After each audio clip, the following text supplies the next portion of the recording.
सभी भक्तजनों को राधे राधे। जय श्री कृष्णा।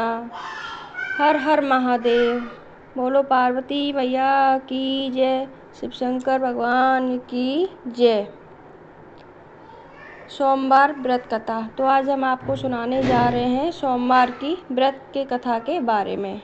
अगर आपको वीडियो अच्छा लगे तो प्लीज़ लाइक करें, शेयर करें और चैनल को सब्सक्राइब करना न भूलें और बेल आइकन को ज़रूर दबाएं, जिससे भी जब भी हम कोई नई वीडियो लाएं तो सबसे पहले आपके पास पहुंचे। बोलो हर हर महादेव। सोमवार व्रत कथा। देवों के देव महादेव बहुत ही भोले माने जाते हैं, इसलिए उनका एक नाम भोलेनाथ भी है। पौराणिक मान्य अनुसार भगवान शंकर को प्रसन्न करने के लिए किसी भी तरह के खास विशेष पूजन की आवश्यकता नहीं होती है, क्योंकि कहा जाता है कि वह तो भोले हैं और भक्त की मन से की गई क्षणिक मात्र की भक्ति से ही वह प्रसन्न हो जाते हैं। अगर आप भी शिव की भक्ति और कृपा पाने के लिए सावन के सोमवार का व्रत करते हैं या सोमवार का व्रत करते हैं तो इस कथा से भोलेनाथ को प्रसन्न कर सकते हैं। एक बार किसी एक नगर में एक साहूकार था। उसके घर में धन की कोई कमी नहीं थी, लेकिन कोई संतान न होने के कारण वह बहुत दुखी था। संतान प्राप्ति के लिए वह हर सोमवार को व्रत रखता था और पूरी श्रद्धा के साथ शिव मंदिर जाकर भगवान शिव और माता पार्वती की पूजा करता था। उसकी भक्ति देखकर एक दिन माँ पार्वती प्रसन्न होकर भगवान शिव से साहूकार की मनोकामना पूर्ण करने का निवेदन किया। पार्वती जी के आग्रह पर भगवान शिव ने कहा, हे पार्वती, इस संसार में हर प्राणी उसके कर्मों का फल मिलता है और जिसके भाग्य में जो हो उसे ही भोगना पड़ता है। लेकिन पार्वती जी ने साहूकार की भक्ति देखकर उसकी मनोकामना पूर्ण करने की इच्छा व्यक्त की। माता पार्वती के आग्रह पर शिव जी ने साहूकार को पुत्र प्राप्ति का वरदान तो दिया, लेकिन उन्होंने बताया कि यह बालक 12 वर्ष तक ही जीवित रहेगा। माता पार्वती और भगवान शिव की बातचीत को साहूकार सुन रहा था, इसलिए उसे ना तो इस बात की खुशी थी और ना ही दुख था। वह पहले की बात ही शिव जी की पूजा करता रहा। कुछ समय के बाद साहूकार की पत्नी ने एक पुत्र को जन्म दिया। जब वह बालक 11 वर्ष का हुआ तो उसे पढ़ने के लिए काशी भेज दिया गया। साहूकार ने पुत्र के मामा को बुलाकर उसे बहुत सारा धन देते हुए कहा कि तुम इस बालक को काशी विद्या प्राप्ति के लिए ले जाओ। तुम लोग रास्ते में यज्ञ कराते जाना, ब्राह्मणों को भोजन दक्षिणा देते हुए जाना। दोनों मामा भांजे इसी तरह यज्ञ कराते और ब्राह्मणों को दान दक्षिणा देते काशी नगरी निकल पड़े। इस दौरान रात में एक नगर पड़ा, जहां नगर के राजा की कन्या का विवाह था, लेकिन जिस राजकुमार से उसका विवाह होने वाला था वह एक आंख से काना था।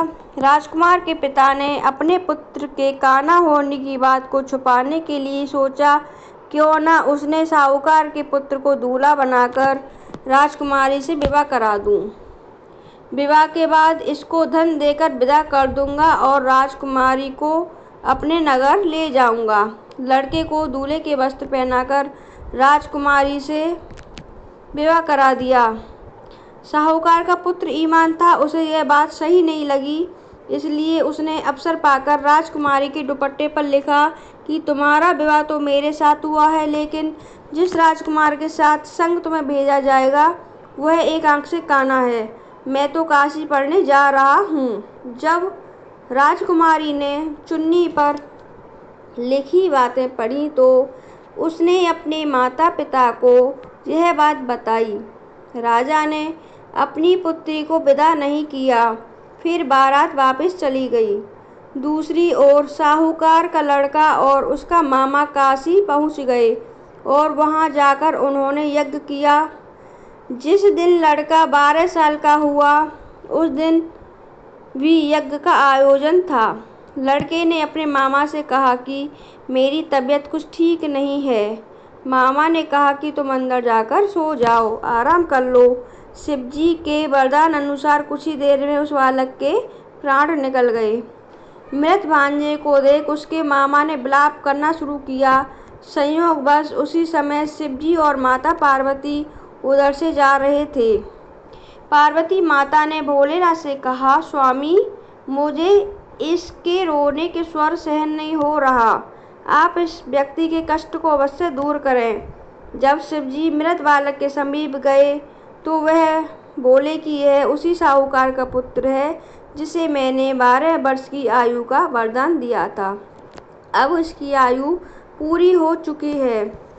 लेकिन मातृ भाव से विभोर माता पार्वती ने कहा कि हे महादेव, आप इस बालक को और आयु देने की कृपा करें, अन्यथा इसके वियोग में इसके माता पिता भी तड़प तड़प कर मर जाएंगे। और पार्वती के पुनः आग्रह पर भगवान शिव ने उस लड़के को जीवित होने का वरदान दिया। शिवजी की कृपा से वह लड़का जीवित हो गया। शिक्षा पूरी करके लड़का मामा के साथ अपने नगर की ओर वापस चल दिया। दोनों चलते उसी नगर में पहुँचे जहाँ उसका विवाह हुआ था। उस नगर में भी उन्होंने यज्ञ का आयोजन किया। उस लड़के के ससुर ने उसे पहचान लिया और महल में ले जाकर उसकी खातिरदारी की और अपनी पुत्री को विदा किया। इधर साहूकार और उसकी पत्नी भूखे प्यासे रहकर बेटे की प्रतीक्षा कर रहे थे। उन्होंने प्रण कर रखा था कि यदि उन्हें अपने बेटे की मृत्यु का समाचार मिला तो वह भी प्राण त्याग देंगे। परंतु अपने बेटे के जीवित होने का समाचार पाकर वह बेहद प्रसन्न हुए। उसी रात शिव ने साहूकार के स्वप्न में आकर कहा, हे श्रेष्ठी, मैंने तेरे सोमवार के व्रत करने और व्रत कथा सुनने से प्रसन्न होकर तेरे पुत्र को लंबी आयु प्रदान की है। इसी प्रकार जो कोई सोमवार व्रत करता है या कथा सुनता है और पढ़ता है, उसके सभी दुख दूर होते हैं और उसकी सभी मनोकामनाएं पूर्ण होती हैं। बोलो शिव भगवान की जय, पार्वती मैया की जय। जैसे शिव भगवान ने पार्वती साहूकार के कष्टों को दूर किया, भगवान करे जो भी इस कथा को सुने उसके सभी कष्टों को दूर हरे। बोलो हर हर महादेव, जय माँ पार्वती। अगर आपको वीडियो अच्छा लगे तो प्लीज़ कमेंट में हर हर महादेव ज़रूर लिखें, जय माँ पार्वती ज़रूर लिखें और चैनल को सब्सक्राइब करना ना भूलें, बेल आइकन को दबाना ना भूलें।